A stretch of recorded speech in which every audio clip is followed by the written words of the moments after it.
સુરતના પોલીસે ઓડિશાથી ગાંજો લઈને આવેલા એક મહિલા અને પુરુષની ધરપકડ કરી છે, જેમાં આરોપીએ પાસેથી 24 કિલો ગાંજો મળી આવ્યો છે. સમગ્ર મામલે પોલીસે બંને આરોપીઓ સામે હાલ કાયદેસરની કાર્યવાહી હાથ ધરી આ કેસમાં વધુ તપાસ આરંભી છે. ઓડિશાથી સુરત 24 કિલો ગાંજો લઈને આવ્યા. No drugs in Surat city અભિયાન હેઠળ સુરતની ઉધના પોલીસ દ્વારા બાતમીના આધારે ઓડિશા ખાતેથી ગાંજોનો જથ્થો લઈને આવતા એક મહિલા અને પુરુષને ઉધના રેલવે સ્ટેશન નજીકથી ઝડપી પાડવામાં આવે છે.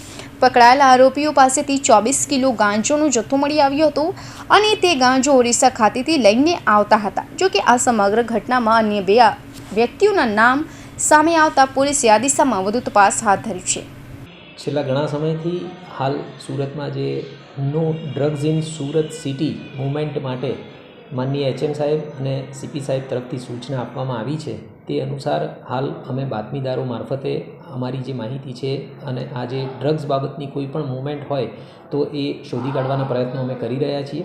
જે અનુસંધાને આજે વહેલી સવારે અમને એક માહિતી મળી હતી કે 2 જે પેડલર્સ છે એ કોઈ માદક દ્રવ્યોનો જથ્થો લઈ અને ટ્રેન મારફતે સુરત ઉધના રેલવે સ્ટેશન ખાતે આવી રહ્યા છે. જેના અનુસંધાને અમે તાત્કાલિક ધોરણે આગળની કાર્યવાહી હાથ ધરેલી હતી અને અમારા ધ્યાનમાં આવેલ કે 2 વ્યક્તિઓ જે છે જેમનું વર્ણન અમને આપવામાં આવ્યું હતું એ વર્ણનવાળી વ્યક્તિઓ રેલવે સ્ટેશનથી જ્યારે બહાર આવી રહી હતી ત્યારે એમને અટકાવી અને ચેક કરવામાં આવ્યા. ચેક કરવામાં આવતા લગભગ 24 કિલો 58 ગ્રામ જેટલો ગાંજાનો જથ્થો એમની પાસેથી મળી આવેલો હતો અને આ જે 2 ઈસમો છે એમને અટક કરવામાં આવેલા છે. આ પૈકી એક જે લેડી છે એ છબીત હિનાદાસ, જેની ઉંમર 35 વર્ષ છે અને જે બ્રહ્મપુર ઓરિસ્સાના વતની છે, અને બીજો જે આરોપી છે ટુન્ના સોમબારી શેટ્ટી, જેની ઉંમર 40 વર્ષ છે અને જે ગંજામ ઓરિસ્સાથી બિલોંગ કરે છે. એ બંનેની અટકાયત કરવામાં આવી છે.